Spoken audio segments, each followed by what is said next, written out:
think we're live. At least feel alive. And I got a doobie, so that's a good start. Hey everybody, welcome to I guess Ted Talks 420, which is my Tuesday live broadcast. Hey there, Ray. And Dave.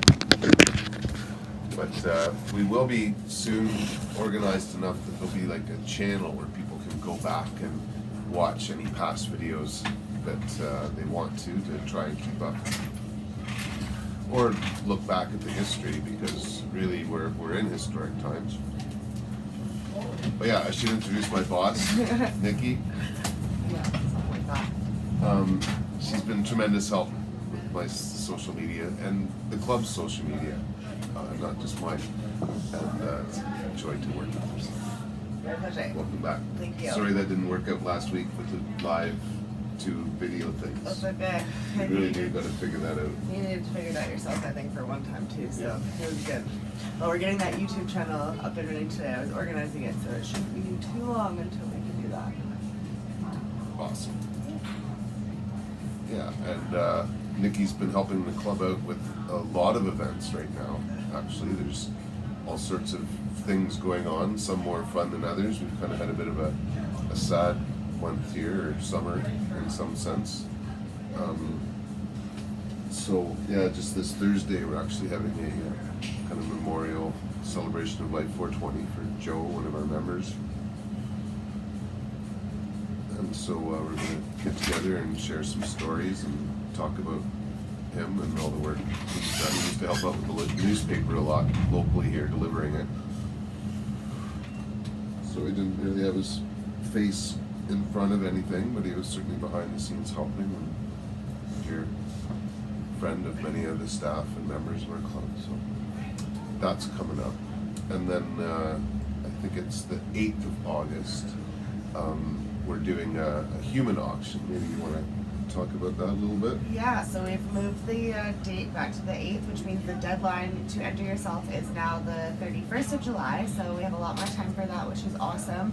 I've posted more examples today about services that people are offering. So Ted, for example, is offering a rowboat trip with a picnic on the beach after, which is amazing. We've got someone offering art piece, so basically like your choice of 3 colors and just a customized art piece from that. There's all sorts of cool stuff, and it's to benefit one of our employees in his time of need.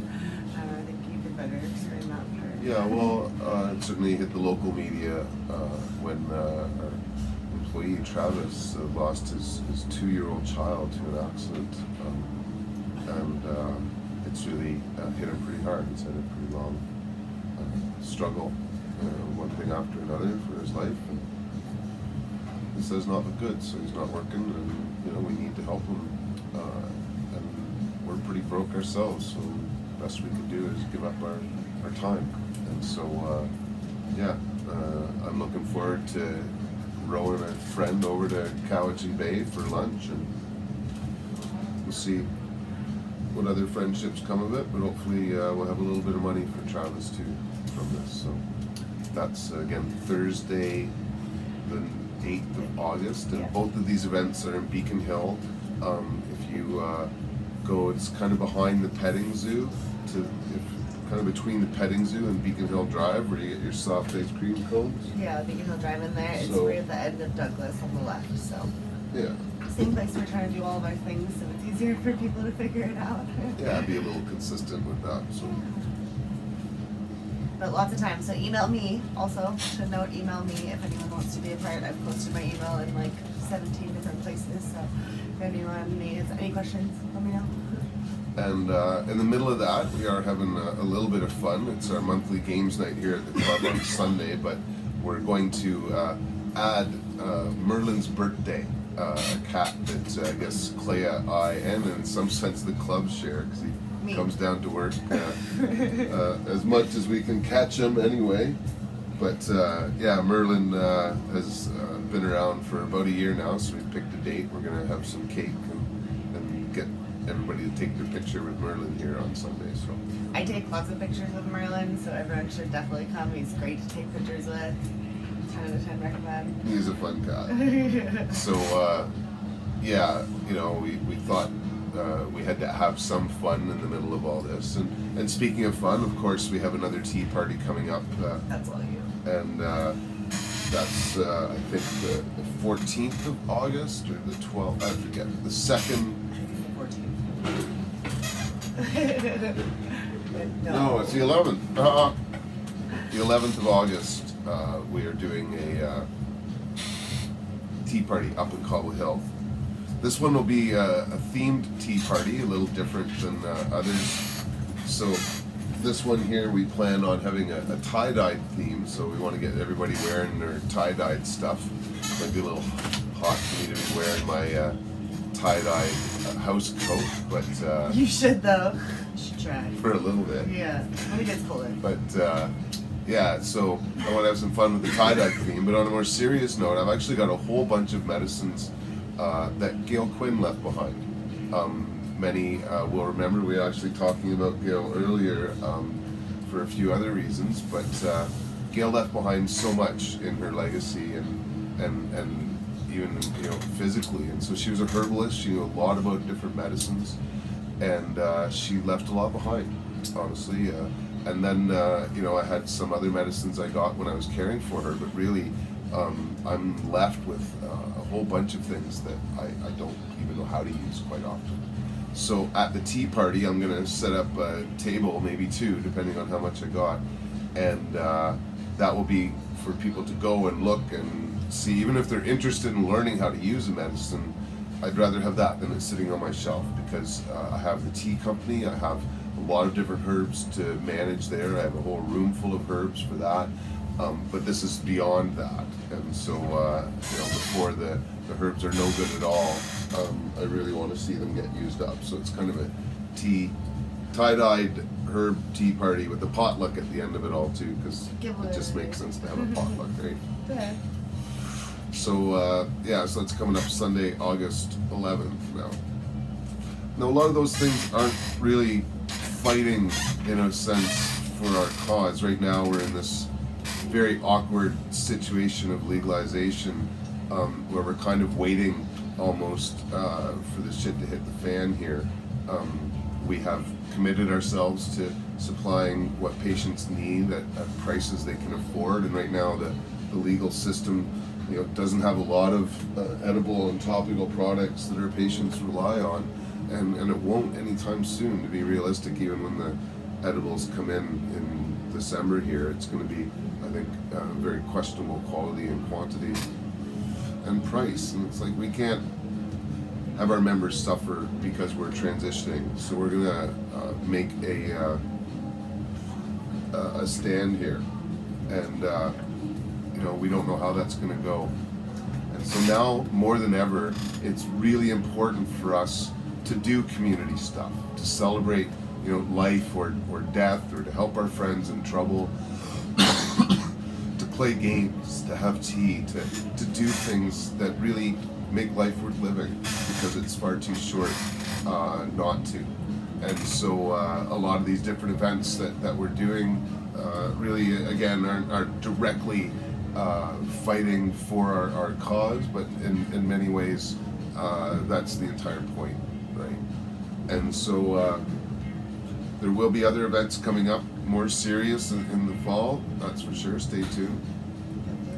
But I did have a friend here. I can't really read my Facebook stuff, but I think it's the Instagram. Maybe my friend Ray just asked me about the High magazine. So I guess, yeah, a couple of things happening. High magazine is right now getting ready to print their July edition, and it's on the work that we're doing here and such. And so we're really humbled to have High magazine featuring me and the work of the Buyers Club in this really critical time. And thanks for the support there, Moon. I'm pretty sure I know that's Krista, but I'm not too sure. Chris, but And Dave Lemon, Sarah Wakefield say you're awesome. Oh. And you're a star. I'm Thanks, buddy. That's it. You can get it from here. That's pretty neat. Dave's an old friend from where I grew up, living in Portugal now, so that's awesome. Yeah, so I say all sorts of things going on, and yeah, this High magazine will help tell people more about what we're happening.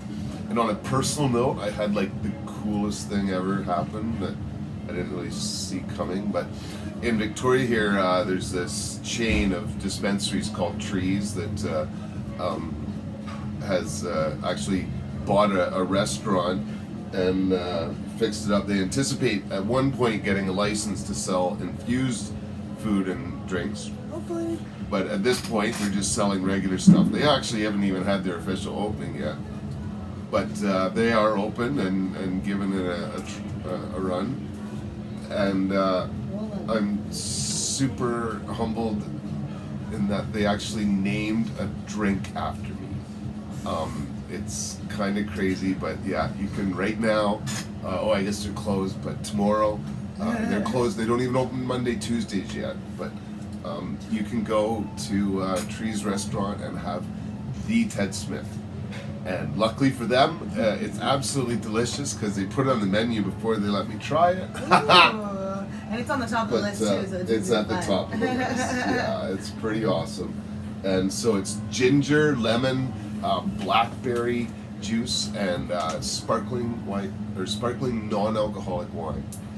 And so yeah, it's something that I'm very humbled by, to be sure. And it tastes great. In fact, the first price on the menu is $4.50, and after a friend suggested, I talked to Alex, and he's going to get the price down to $4.20. I would hope so. It seems much more appropriate. Right. Much more appropriate. I think you can do the 30 cents. Yeah. So that's fun, and yeah, we got that happening. But now to some serious stuff, because there is some serious work happening here at the club. And while the community safety unit hasn't come back yet with fines and whatever, we have got Island Health breathing down our neck about our smoking room. And so we've had a safe place for our members to smoke pretty much all along for 23 years, one way or another. But that has somewhat been put at risk this spring when Island Health showed up. We have what's called the Clean Air Act, Clean Air bylaw that does not allow indoor smoking unless it's your own residence and you own it. Even condominiums can ban people from smoking cannabis. So it does allow for, again, indoor in those situations, but nothing for other commercial spaces or events. Even they're pretty much prohibited. In fact, recently the city tried to get their own lounge or something going, an outdoor space, a pilot project, and the city manager said no, can't happen because of this clean air bylaw that's got an outright prohibition. And so we're trying to get what's called a variance process in this clean air bylaw. A variance process, kind of like an exemption process, where if we apply, then we would be before a hearing, and each municipality can make up what type of hearing. Generally, it would be much like probably a temporary use permit that you would be getting for your zoning. And so you'd go through the zoning process, and all the neighbors would be informed, and it would be a public hearing that anybody could write to council or whatever about. And so the process that we're suggesting would be something the councils would do by a case-by-case situation. It wouldn't be this kind of blanket rule where anybody could get a license if they met certain conditions. Although, ironically, it seems the province is ready to do that, and they may come out with some kind of licensing scheme for cannabis lounges. But I don't know if they're going to do it of their own wisdom as quickly if we don't continue to apply pressure on them. And so Island Health has pretty consistently told us we need to be in compliance. I've pretty consistently told them we're not going to be in compliance until the law changes.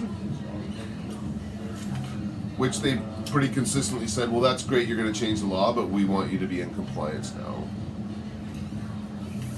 And I've pretty consistently said, no, we're not going to be in compliance. And so we're at this kind of stalemate.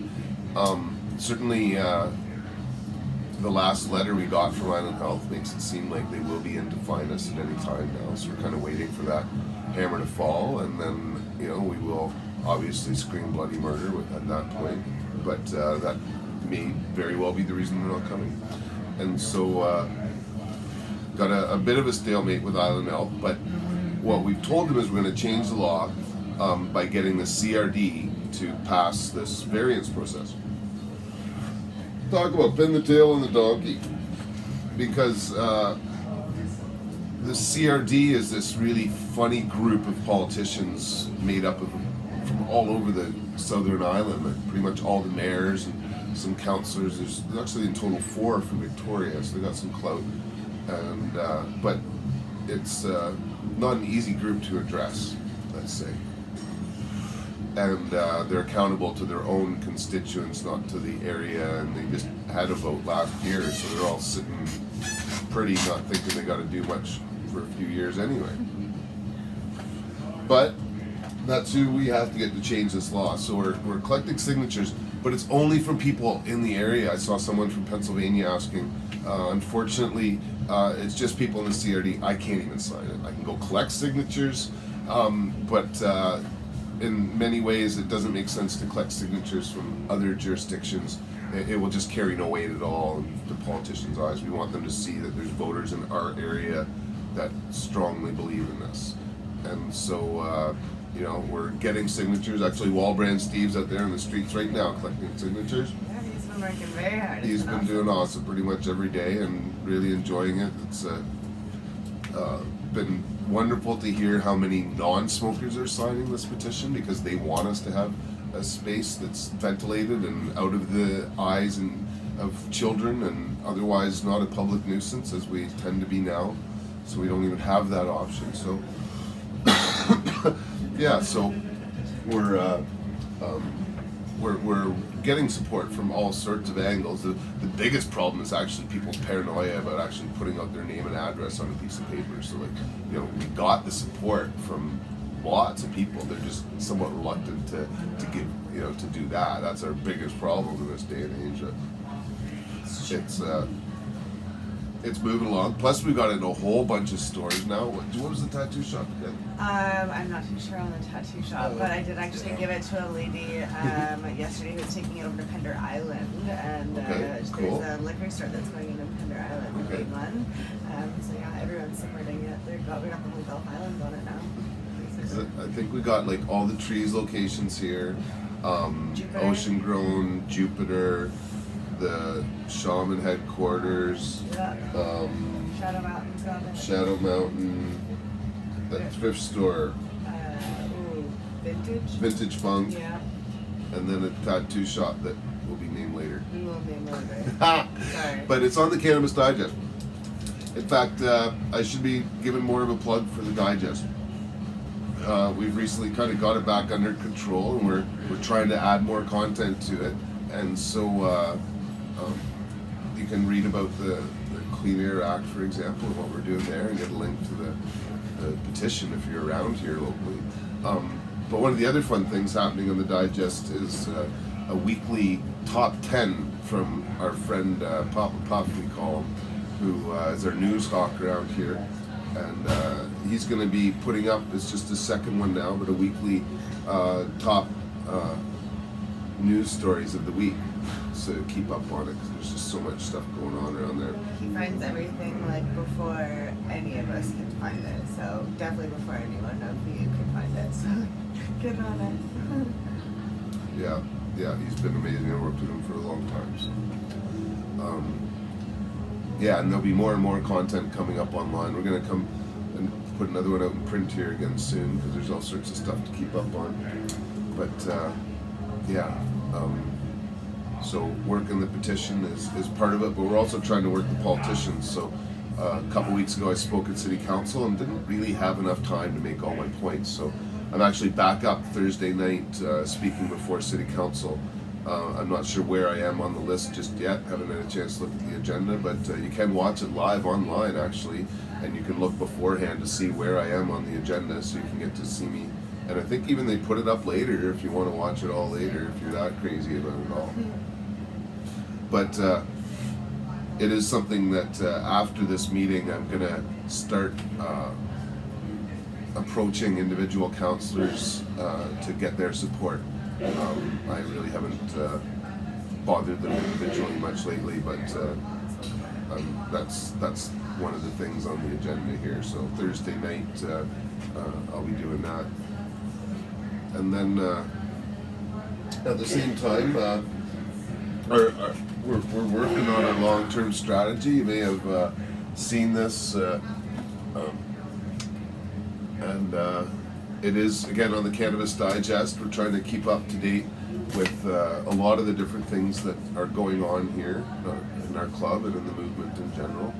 And so the strategic plan is critical for us for a lot of reasons. It lays the 3 conditions that we have essentially to comply with the law. Although there's so many problems, I wish we could just say these are the 10 things that need fixed and we'll comply, but I don't know if we'll get away with that. I think we picked 3, the smoking room, high quality extract edibles in particular, and we need to be able to own our own bakery. The stupid rules right now don't even let us own our own bakery out of the guise of protecting us from large corporations that would own everything if they had the chance, which may have a valid point, but it really cuts off craft growers at the knees to be able to say that they, everyone's producing on a small scale and just has to sell to these, provincial regulators and out in the open market, not even sell it, at the farm gate. Like I say, these, cannabis growers will be watching the wine and beer industry with jealousy as they can do that. But so we want to create our own bakery, and we are right now taking pledges to purchase shares because we want to raise $1 million to put into this company, and the club will retain 51% ownership, but the other 49% will be owned by the shareholders. And right now we're actually negotiating with people on First Nations land. We're going to need to build a septic system. It's a pretty rough building we're moving into, but nothing's impossible here.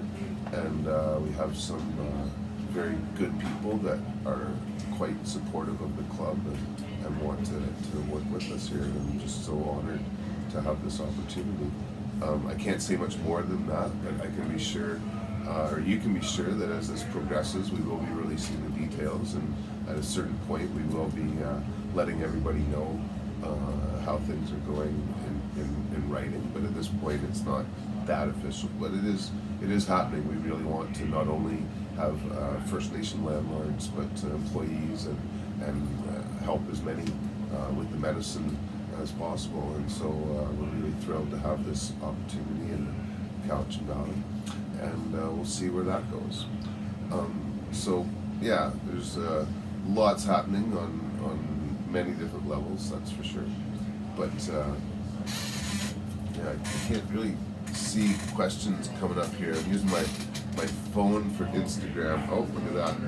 And my phone for Facebook, and I can't really see any questions. I can see the Instagram questions, so that's handy as hell. But yeah, so like I say, in this next week here, actually on Thursday, we got a funeral of the members, we got a board meeting, and I'm speaking to City Council all on Thursday, so that's going to be a busy day. And then Sunday, games night and Merlin's birthday, so we'll be able to have some fun around here. So that's really the week schedule, if we don't get invaded by anyone or anything. Let's say things like that, knock on wood. Yeah, knock on wood. Yeah, and like I say, I don't know when the High magazine is coming out. We were supposed to have a release party for it, so we've had some ideas of where to have that, but ultimately we'll probably just have the release party here at the club. Seems kind of fitting in all sorts of ways, and Yeah, but I don't have a date for that yet, so I'll have to get in touch with my friends at High Magazine for that, because it's coming out. Like, it's pretty friggin' exciting. Yeah, you little shit. Your party planner doesn't even know that.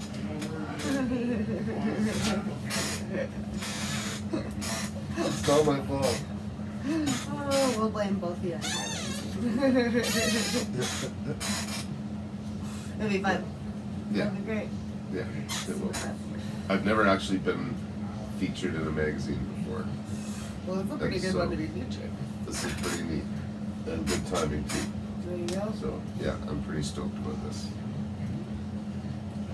But that's almost a half hour of rambling on, so I think that's good for now. But if there's any more questions, obviously they can go up in the chats about the video. And thank you so much for all your help. Of course, my pleasure. Always good smoking beans with you. And thank you all for your help and for watching the show and being a part of my life one way or another.